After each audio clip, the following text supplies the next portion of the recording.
If you are a woman, I want you to listen to this. If you are a young girl out there, I want you to listen to this. God did not create you. He did not create you to be your husband's competitor. He created you to be his companion.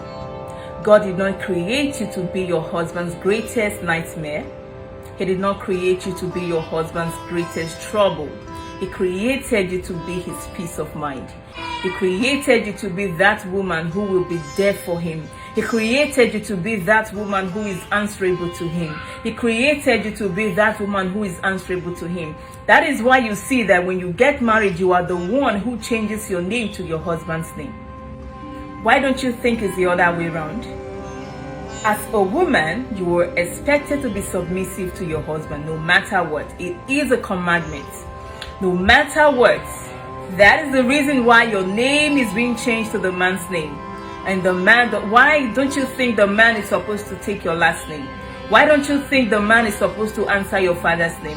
Why are you the one answering the man's father's name? Why are you the one answering the man's family's name? A lot of women have anger issues.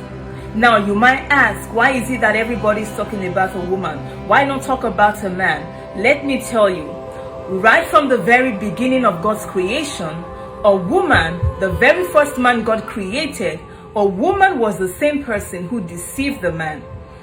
The most powerful man God created, a woman was the same person that was used to deceive the man where the man's eyes were plucked out. It is a woman. So a woman is very, very important in the place of a man. A woman is an important subject when talking about marriage. A woman is an important subject when talking about relationship. A woman is an important subject when talking about family. If you are that woman who feels you cannot be submissive to a man, don't marry. If you are that woman who feels you cannot be submissive to your husband, you are not supposed to marry him at the first place. Don't tell me that a man's attitude depends on how you treat him. Don't tell me that a man's behavior depends on how you treat him.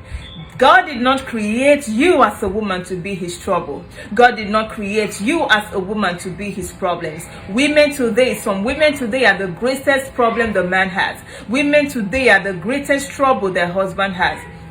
Some women cannot control their attitude. Some women cannot control their anger. When you know you have anger issues, work on yourself. Some women today are trying to compete with their husband in terms of argument, in terms of finance, in terms of who is the head of the house. You want to be the head of the house. As such, your decision must stand. As such, you must be the one to make decisions. As such, you must be the one who gives opinion. As such, you must be the one who makes recommendation. You were not created like that.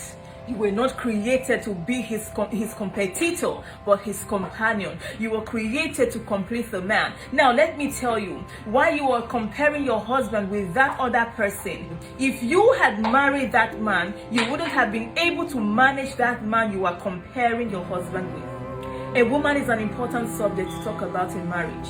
A woman is an important subject to talk about. The moment you say to a man, yes, I do, that is you telling yourself, I am ready to be submissive to a man.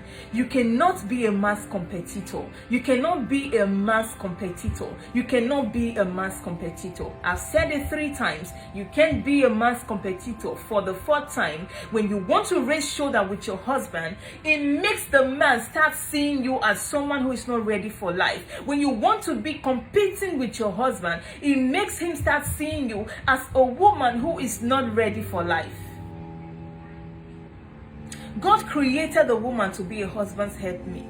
God created the woman to be the husband's companion, not the competitor. When the husband does not have peace outside, when he comes home, he's expected to have that peace of mind from the wife. He's expected to have that relationship with the woman. He's expected to have that relationship that would make the woman, that would make him realize that there is a woman in his life.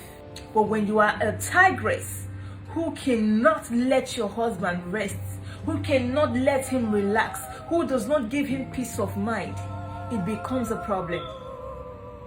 When I want you to understand this, anytime you going astray, anytime you are leading yourself astray, or anytime someone outside is leading you astray, anytime you misbehave, your husband will scold you, your husband will talk to you, your husband will correct you. It is your duty to take that correction. It is your duty to honor that correction. It is the same way when you are still in your father's house. When you misbehave, your father will call you to order. I bet you don't raise voices with to your father. I bet you don't insult your father whenever he corrects you. The same thing goes out to your husband. Your husband is now your father. Your husband is now your head, not your spiritual father, not your pastor. Your pastor is not your head. If you are kneeling down for your spiritual father, you kneel down for your husband. Your husband deserves it more. It's bad when you have the respect for your pastor and you don't have a respect for your husband. The husband who is the head of your home, the husband who is the one God has created you to complement, the husband who is the one God has created you to be a helpmate with. The man is everything you have. The man is everything you have.